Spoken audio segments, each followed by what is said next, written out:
The night was heavy with silence, until a scream cut through the dark like glass shattering on stone. Emma said, "It cannot be true," her voice trembling as her hands clutched a faded letter pulled from the drawer. Michael stood frozen at the doorway, his face pale, eyes locked on her with fear and disbelief. The old clock ticked louder, filling the void between their breaths, as though time itself leaned closer to listen. A storm outside rattled the windows, and shadows crawled across the room like restless spirits. Emma whispered, "They lied to me, all of them," her words breaking as tears streaked her cheeks. Michael said, "Don't say it aloud, Emma, the walls might carry it." But her voice rose, fueled by rage and sorrow. When family secrets kill, silence becomes the cruelest accomplice.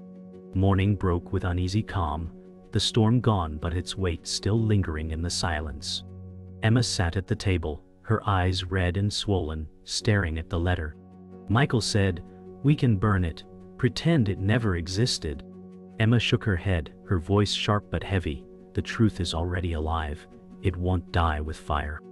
The air between them was thick, every word another stone added to the wall growing higher. The smell of coffee filled the room, yet neither of them touched their cups. Michael whispered, "If you speak it aloud, Emma, everything will change." Her silence was louder than thunder. The house carried echoes of conversations unsaid, footsteps pausing as if walls listened. Emma moved toward the attic stairs, her hand trembling on the railing. Michael said, "Don't go up there, Emma." His words cracked like fragile glass. She replied, "If the truth waits in silence, I'll find it." Her resolve was steel beneath the grief. The staircase creaked with each hesitant step, dust rising with her weight. Michael stood below, shadows swallowing him, torn between fear and desperation. The attic door groaned open, and the smell of old wood and secrets spilled into the hallway like smoke. In the attic, dust motes floated like forgotten memories caught in sunlight. Boxes lay stacked, each one a vault of silence. Emma whispered, "They hid it all here." Michael stayed at the doorway, unwilling to step inside. She pulled open a box, old photographs spilling across the floor. Michael said, "Some truths are poison, Emma." Her hand froze on a picture, her lips trembling, but she whispered, "Poison doesn't stop being poison when ignored." The air grew heavy, wood creaking under the weight of the past, pressing down on them both. Night returned with its cloak of silence, but Emma couldn't sleep. She sat by the window, letter in hand, moonlight spilling over her face. Michael approached quietly, his voice a whisper, "Please, stop before it consumes you." She turned slowly, eyes glistening, and said, "It already has." Outside, the wind carried faint echoes, as if the house itself sighed with sorrow. The letter crumpled in her grip, her tears falling onto its fragile paper. Michael's shadow stretched across the floor, looming larger than the man himself, as if secrets had grown heavier than their keepers. Emma sat on the porch, morning sun warming her tired face, yet her heart carried the storm from the night before. Michael brought her a cup of coffee, his hands shaking slightly. He said, "You don't have to bear this alone." She glanced at him, her eyes still heavy with questions, and whispered, "But it was never mine alone to carry." The quiet hum of distant birds felt foreign, as though peace had abandoned this house long ago. Michael lowered his gaze, guilt pressing against him like a weight. She gripped the letter tightly, the edges fraying in her restless hands, knowing the truth was already too deep to bury. The living room smelled faintly of old books and dust, sunlight catching on picture frames that lined the mantel. Emma studied the faces frozen in photographs, whispers of a past carefully constructed. Michael said, "They look so perfect, don't they?" His voice carried bitterness, as though the smiles mocked them. Emma replied, "Perfection hides more scars than flaws ever could." She traced a finger along the glass, her reflection merging with the family portraits. The silence between them thickened, broken only by the ticking of the old clock, a reminder of time that never stopped keeping secrets. Emma walked into the kitchen, the floor creaking with every step as if the house itself sighed. She opened a drawer, its contents rattling, filled with scraps of letters and hidden notes. Michael leaned against the counter, eyes fixed on her. He said, "Not everything needs to be uncovered." Emma's hand paused on a folded envelope, her breath sharp. "But lies left to rot, poison everything around them," she replied, voice steady. The tension clung to the air, like dust refusing to settle, as the silence became a battlefield where truth and fear stared each other down. Later that day, Emma found herself by the old oak tree at the edge of the property, its roots deep and tangled like the history she carried. She whispered, "I used to climb this tree when I thought the world was simple." Michael stood behind her, silent at first, then said, "It was never simple, Emma. You just didn't see the cracks." The wind stirred, carrying with it the faint smell of rain, and the branches creaked as though echoing his words. Emma pressed her palm against the bark, feeling its roughness, grounding herself in its truth, even as the lies pulled at her. As dusk settled, Emma sat at her bedroom desk, a small lamp casting a fragile circle of light. The letter lay before her, surrounded by scattered notes she had begun to write, as though piecing a puzzle only she could see. Michael entered quietly, his reflection in the window beside hers. He said, "If you keep digging, you might not like what you find." She didn't look up, her pen pressed against the page, her voice trembling yet resolute.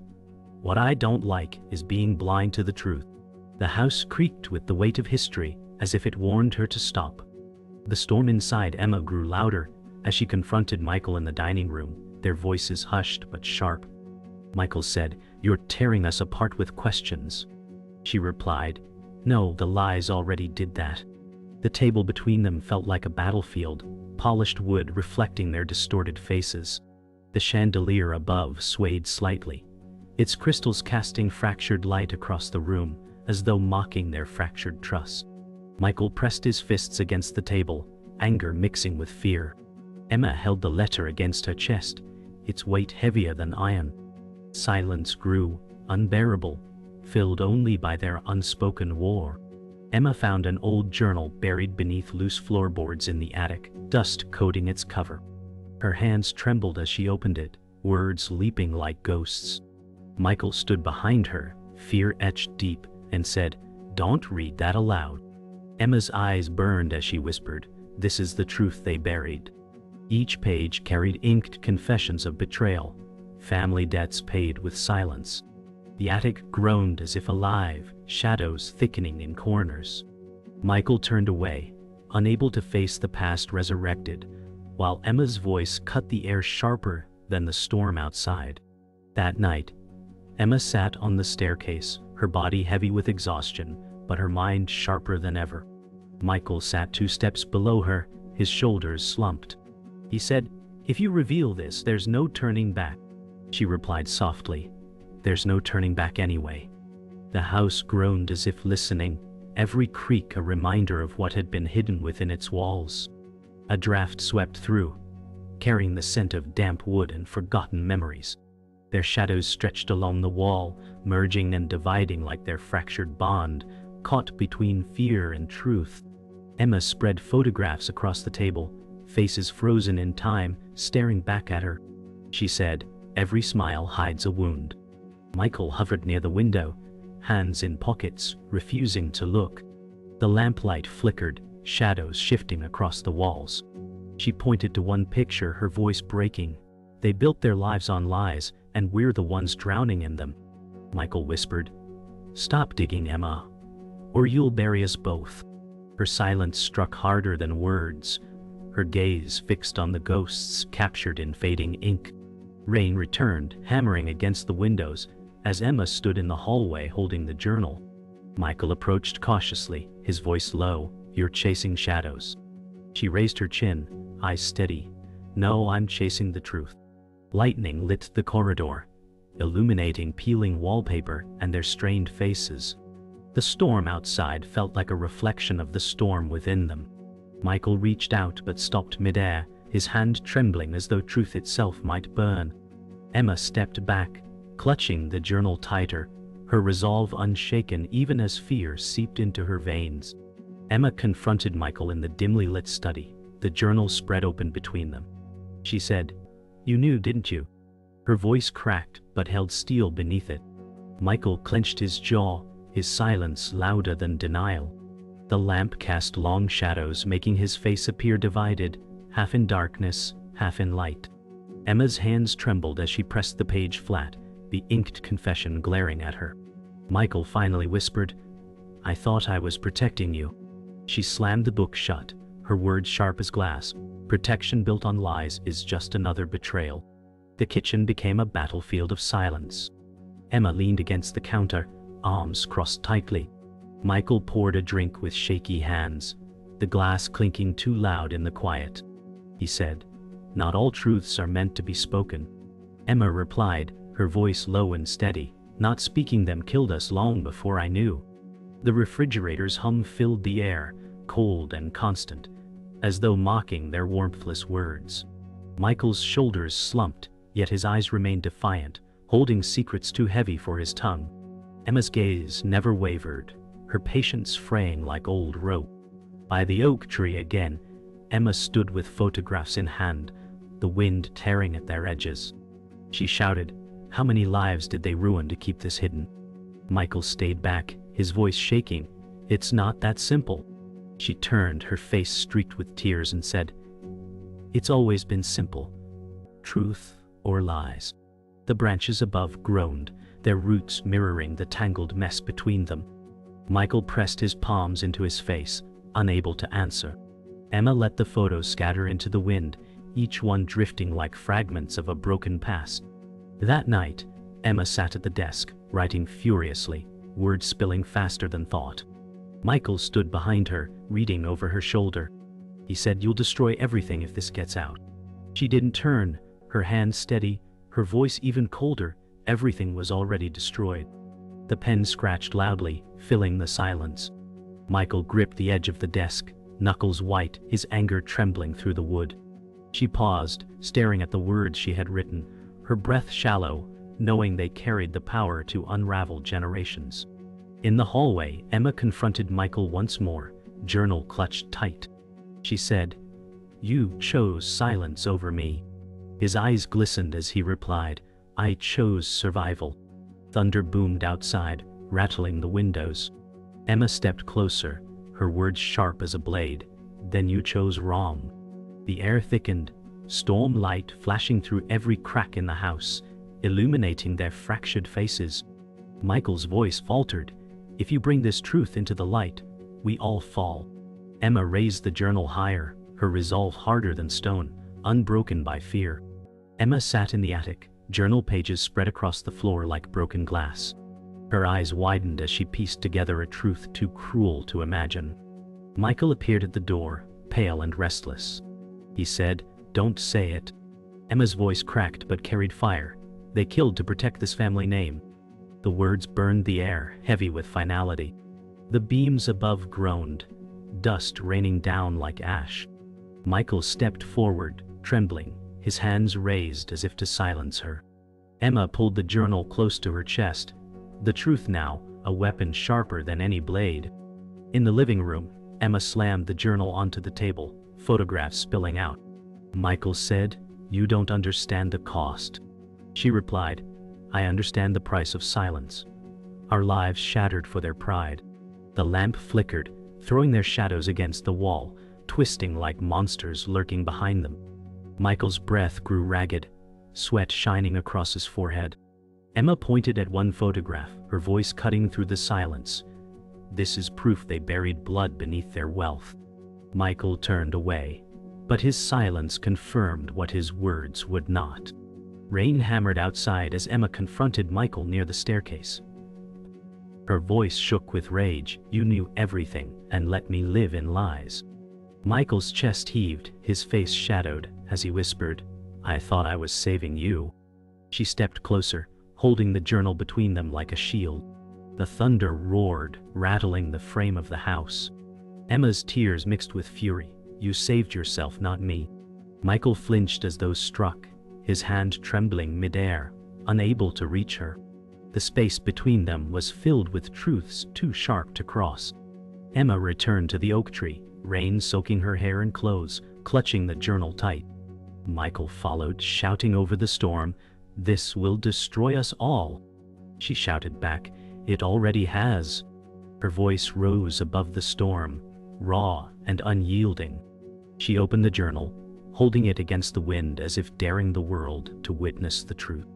Michael's steps faltered, his fear etched across his face. The oak groaned under the rain, its branches heavy, its roots deep like the buried sins they unearthed.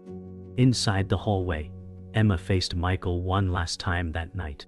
She held the journal close, her eyes fierce with revelation. "The truth is no longer buried," she said, her voice calm but deadly. Michael pressed his back against the wall, defeated, whispering, "You'll burn us all with it." She stepped forward, her shadow swallowing his, and replied, "Better to burn in truth than drown in lies." The storm raged outside, but inside, it was silence that roared, heavy with the weight of what had been uncovered. The storm outside raged in unison with the chaos within the house. Emma stood in the center of the living room, journal in hand, while Michael circled her like a trapped wolf. He said, "If you share this, everything ends." Her voice was sharp, unshaken. It already ended the moment they spilled blood. The fire in the hearth flickered violently, casting their faces in red and shadow. Michael's fists clenched, trembling between rage and desperation. Emma lifted the journal high, her figure bathed in the fire's glow, unafraid of the destruction her words carried. Emma slammed the journal onto the table, photographs spilling across the wood. Michael shouted, "Stop tearing this family apart." Emma's reply was fire. "The family tore itself apart long before me." Her hands shook, but her voice cut steady, defiant. Lightning cracked outside, illuminating their faces like masks stripped bare. Michael slammed his fist onto the table, papers scattering into the air like falling ash. Emma's eyes never wavered, her defiance stronger than his rage, her voice echoing in the silence that followed, louder than thunder. On the staircase, Emma blocked Michael's way, journal clutched tight against her chest. His voice cracked, "You'll drag us into ruin." She whispered, "No, I'll drag us into truth." The thunder shook the walls, rain streaming down the glass like tears. Michael reached for her but stopped, his hand hovering in the air, trembling as though touching her meant surrender. Emma's breath was steady, her stance unyielding, her eyes brighter than the storm outside. Their shadows clashed on the wall, larger than life, like giants locked in a silent war. By the oak tree once more, rain drenched Emma and Michael as thunder rolled across the land. She raised the journal, shouting, "This is the truth that destroyed us." Michael shouted back, "Then, why are you still holding on to it?" Her tears mixed with rain, voice breaking, because letting it go means letting them win. The oak loomed like a silent witness, its roots gripping the soil with stubborn strength. Lightning struck nearby, the flash freezing their rage in a single blinding moment. Inside the hallway, the storm echoing in the distance, Emma stood face to face with Michael, their breaths heavy. He whispered, "You'll lose everything if you keep going." She replied, voice calm but unyielding, "I've already lost everything that mattered." The journal pressed against her side, no longer just paper but a weapon, a curse, a salvation. Michael's eyes softened, defeat finally weighing down his frame. The silence that followed was sharp, heavy, final. Emma turned away, her shadow stretching ahead, her path set, her choice irreversible. The storm had passed, leaving the air heavy with silence and the smell of wet earth. Emma sat by the window, journal resting on her lap, her eyes hollow yet resolute. Michael entered quietly, his voice barely a whisper. "It's over now, isn't it?" She didn't look at him, only replied, "Nothing is ever over, not when blood pays the price." The morning sun pierced through gray clouds, illuminating her weary face. Michael leaned against the wall, shadows pooling around him, his silence admitting the truth more than words ever could. Emma spread photographs across the table one last time, arranging them like broken pieces of a puzzle. Michael stood behind her, silent, watching her every move. She whispered, "This is what they left us, fragments of ruin." He stepped forward, his voice ragged, "You can still walk away." Emma shook her head, tears falling onto the photographs. Walking away means becoming one of them. The lamp flickered, shadows stretching over the images, as though the past refused to stay buried. At the oak tree, sunlight now broke through the clouds, the storm's fury only a memory. Emma stood with the journal clutched to her chest, her hair damp from the night before. Michael approached slowly, his voice weary. "What will you do with it now?" She answered. "The truth doesn't belong to me. It belongs to everyone who was silenced." Her words carried across the still air, louder than thunder had ever been. The oak loomed behind her, no longer a witness of secrecy but of defiance. Back in the hallway, Emma stood facing Michael, the journal between them like an unspoken verdict. His voice broke. "If you release it, you'll destroy everything we know." She answered, steady and unwavering, "Then let it burn, because lies are worse than ashes." His shoulders slumped, eyes closing as if surrendering to the inevitable. The air felt heavy, charged not with storm but with finality. Their silence stretched into eternity, a bond fractured beyond repair. Emma stepped outside into the morning air, the journal clutched firmly in her hands. The world was quiet, as though it too waited for her choice. She whispered to herself, "When family secrets kill, the truth becomes the only survivor." Behind her, the house loomed, its walls still heavy with silence. Michael watched from the doorway, his face pale, broken, a man left behind. Emma walked forward into the light, her shadows stretching long, her path unshaken, her decision eternal. The story ended not with thunder, but with silence sharp enough to cut.